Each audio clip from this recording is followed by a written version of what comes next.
ዛሬ የምናየው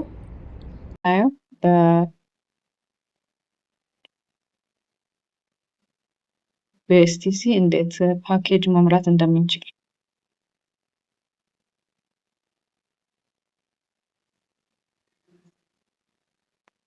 ፓስወርዳችሁን ካስገባችሁ በኋላ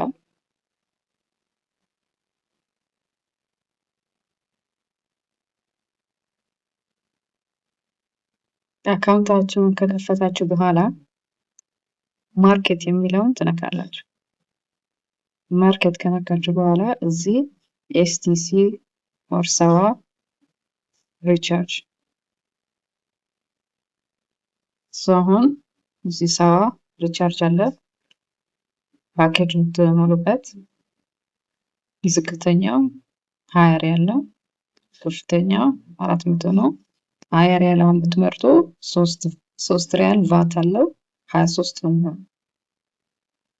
ሌላ ደግሞ ሰዋ ፓኬጅስ የሚለው 3 ከነካችሁ የኢንተርኔት ፓኬጅ የ30 አለ፣ የ65፣ 75፣ 35፣ 65፣ የ100፣ 140፣ 160፣ 220፣ 115 የፈለጋችሁ የኢንተርኔት ፓኬጅ መግዛት ትችላላችሁ። መርጣችሁ ቀጥታ ፓኬጁን ይሞላላችኋል ማለት ነው። ኩዊክ ኔት ከፈለጋችሁ ኩዊክ ኔት አለ፣ ግን እሱ አብዛኛው ጊዜ ተመራጭ አይደለም ውድ ስለሆነ ማለት ነው። የሰዋ ፓኬጅ ተመጣጣኝ ዋጋ ያለው የፈለጋችሁን ያህል የወራዊ ነው፣ ግን እንደ አጠቃቀም ነው። ዳታ 1 ጂቢ ይሄ 4 ጂቢ 7 ጂቢ የ1 ጂቢ 4 ጂቢ እዚህ ይጽፍላችኋል። 10 ጂቢ 80 ጂቢ 60 ጂቢ 100 ጂቢ 20 ጂቢ 65 ጂቢ 100 ጂቢ ይሄ ደግሞ አንሊሚትድ 360 ማለት ነው። ያው እንደ አጠቃቀም ነው። ይሄን ይመስላል የሰዋ የሌላ የሞባይል የዜን ምናምን ከሆነ ዲጂታል ካርድ ውስጥ ገብታችሁ እዚህ ሞባይል ካርድ የሚለውን ስትነኩ ይመጣል። ሳውዲ አረቢያ ይመጣላችኋል። የፈለጋችሁ ፍሬንዲ ሞባይል ዜን የፈለጋችሁ ይሄ ካርድ ብቻ ነው፣ ፓኬጅ የለውም። ካርድ ነው ገዝታችሁ መሙላት የምትችሉት።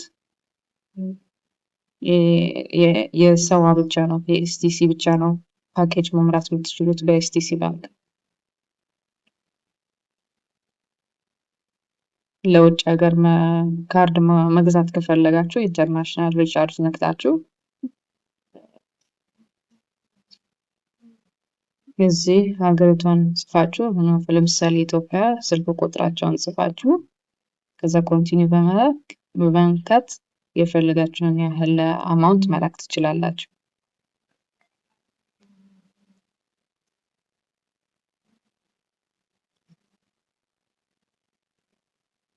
እዚህ የፓኬጁን አይነት ይጽፍላችኋል። ከነዚህ መርጣችሁ ስጦታ ለቤተሰብ፣ ለጓደኛ የፈለጋችሁ ሰዎች የፈለጋችሁን መምረጥ ትችላላችሁ። ከዚህ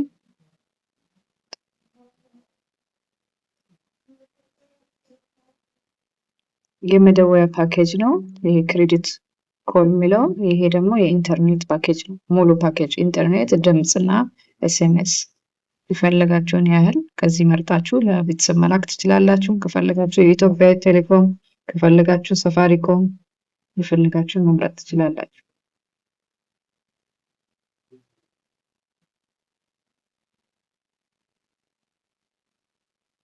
ሌላ ደግሞ የእናንተን አካውንት ቁጥር ማወቅ ከፈለጋችሁ እጅን በመንካት አካውንት ቁጥራችሁን አይባን አካውንት ቁጥር መላክ ትችላላችሁ። ለፈለጋችሁ ሰው ብር እንዲልኩላችሁ ከፈለጋችሁ ይሄንን መላክ ትችላላችሁ።